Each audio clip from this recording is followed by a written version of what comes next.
In October 2000, the president of Iraq, Saddam Hussein, announced they would no longer be selling oil in US dollars, only in euros.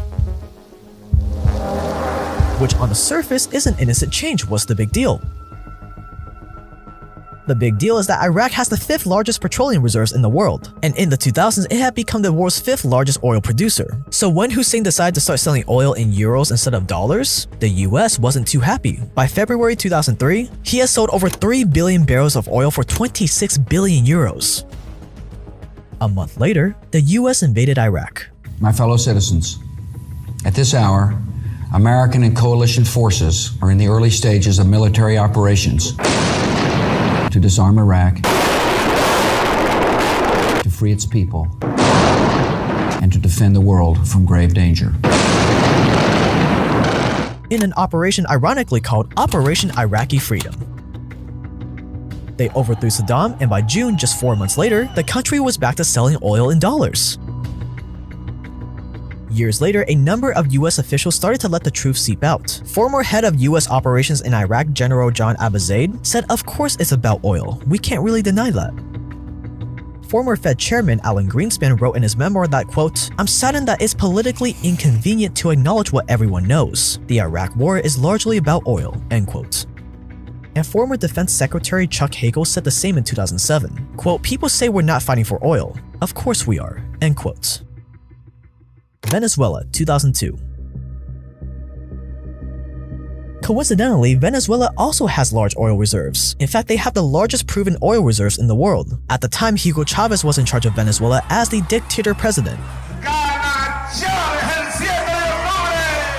But Chavez, a die-hard anti-American leader, was about to make the same grave mistake that Saddam Hussein made. He planned to start selling oil for euros instead of the mighty American dollar. Well, we can't have that now, can we? So in 2002, the US backed a coup against Chavez, which ultimately failed, but it crippled the country and its economy. Empires are built on oil. Yet despite having the largest oil reserves in the world, today Venezuela is one of the poorest economies in the world.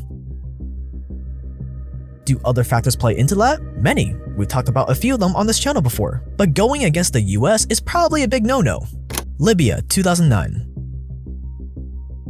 Eerily similar to Venezuela and Iraq, Libya has the largest oil reserves in Africa, and they weren't doing that bad. They did a great job managing all those oil revenues, building up a 143-ton gold reserve according to WikiLeaks. They had the highest GDP per capita in Africa, and Libya was on track to become the most influential country in Africa. And also similar to Venezuela and Iraq, Muammar Gaddafi, the leader of Libya, suggested all Muslim and African countries buy oil from Libya using a new currency backed by their giant gold reserves instead of US dollars. In other words, they wanted to sell oil in exchange for gold instead of US dollars, and other major African governments were ready to support.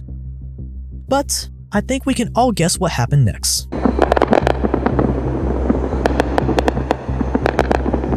NATO led a military coalition into Libya in the name of freedom, of course, and on August 20th, 2011, Muammar Gaddafi was executed by Libyan militias, backed by US drone strikes. Years later, it was discovered in Hillary Clinton's emails that NATO really wanted to overthrow Gaddafi's government, mainly because of this plan for an African gold-backed currency, supported by Libya's oil reserves.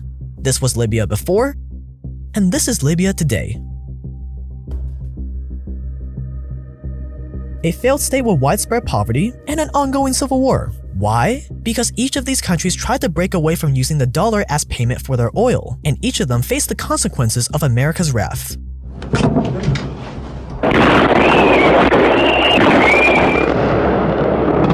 Out of all of them, none were able to recover from America's interventions in the name of freedom and in taking down an axis of evil. And their terrorist allies constitute an axis of evil, servants of evil, the cult of evil. A monumental struggle of good versus evil. And they usually ended up far worse than they were before.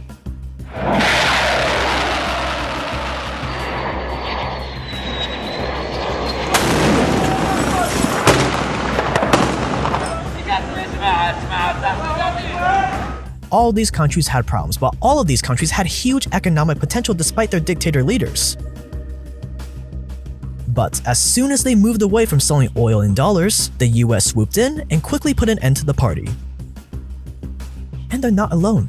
Which begs the question, Why is it so important for oil to be only sold in US dollars? What's the big deal? Why is America so quick to liberate people as soon as this oil for dollars arrangement is threatened?